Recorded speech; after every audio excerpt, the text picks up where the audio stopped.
તો વધુ એક મહત્વના સમાચાર રાજ્યમાં 24 કલાકમાં 250 તાલુકામાં મેઘમહેર જોવા મળી રહી છે અને આ સાથે જ દેવભૂમિ દ્વારકાના ખંભાળિયામાં આબ ફાટ્યાનો માહોલ જોવા મળ્યો છે। તો આ મેઘ કહેરના કારણે ખંભાળિયામાં 24 કલાકની અંદર સૌથી વધુ 18 ઇંચ વરસાદ પડ્યો। જામનગર પંથકના તમામ તાલુકા જળબંબાકાર થયા તો જામનગર શહેરમાં 15.5 ઇંચ જેટલો વરસાદ પડ્યો છે। જામનગરના જામજોધપુરમાં 13.5 ઇંચ વરસાદ ખાબક્યો તો જામનગરના લાલપુરમાં સરેરાશ 13 ઇંચ વરસાદ પડ્યો છે। પોરબંદરની વાત કરીએ કે રાણાવાવમાં પણ 12 ઇંચ જેટલો વરસાદ ખાબક્યો। જામનગરના કાલાવડમાં પણ સરેરાશ 12 ઇંચ વરસાદ પડ્યો તો રાજકોટના લોધિકામાં સરેરાશ 11 ઇંચ જેટલો વરસાદ ખાબક્યો છે।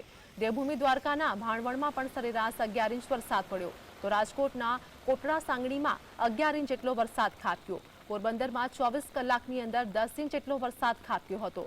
અમદાવાદમાં પણ 24 કલાકની અંદર 1.5 ઇંચ જેટલો વરસાદ ખાબક્યો છે અને આ સાથે જ અન્ય 238 તાલુકાઓમાં 1 ઇંચ સુધીનો વરસાદ નોંધાયો છે।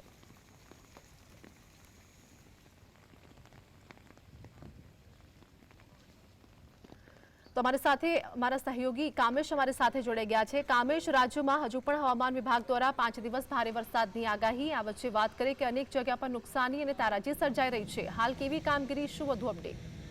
બિલકુલ આરતી, આપને જણાવી દઉં કે રાજ્યમાં 24 કલાકમાં વરસાદની સ્થિતિની જો સમીક્ષા કરવામાં આવે તો સત્તાવાર રીતના જે જાણકારી મળી રહી છે તે પ્રમાણે રાજ્યમાં 24 કલાકમાં 250 તાલુકાઓમાં હવે મેઘ કહેર જોવા મળી રહી છે। આ મેઘ મહેર નથી, મેઘ કહેર છે, કારણ કે દેવભૂમિ દ્વારકાના ખંભાળિયામાં આબ ફાટ્યું છે, કારણ કે ખંભાળિયામાં 24 કલાકમાં સૌથી વધુ 18 ઇંચ જેટલો વરસાદ પડ્યો છે।